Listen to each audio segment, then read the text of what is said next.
বনলতা সেন, জীবনানন্দ দাশ।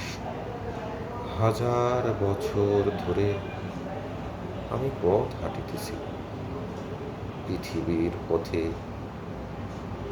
সিংহল সমুদ্র থেকে নিশীথের অন্ধকারে মালয় সাগরে অনেক ঘুরেছি আমি।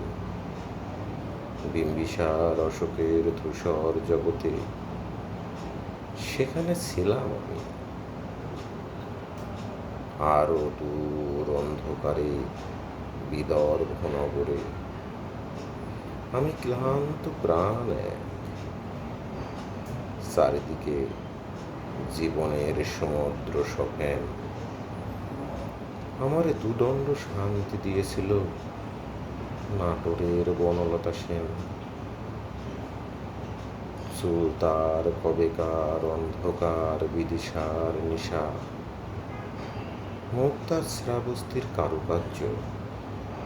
অতি দূর সমুদ্রের পর হাল ভেঙে যে নাবিক হারিয়েছে দিশা, সবুজ ঘাসের দেশ যখন সে চোখে দেখে দারুচিনি দ্বীপের ভিতর, তেমনই দেখেছি তারে অন্ধকারে।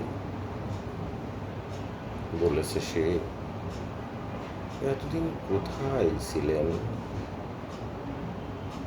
পাখির নীড়ের মতো চোখ তুলে নাটোরের বনলতা সেন। সমস্ত দিনের শেষে শিশিরের শব্দের মতো সন্ধ্যা আসে। টানা রৌদ্রের গন্ধ মুছে ফেলে চিল।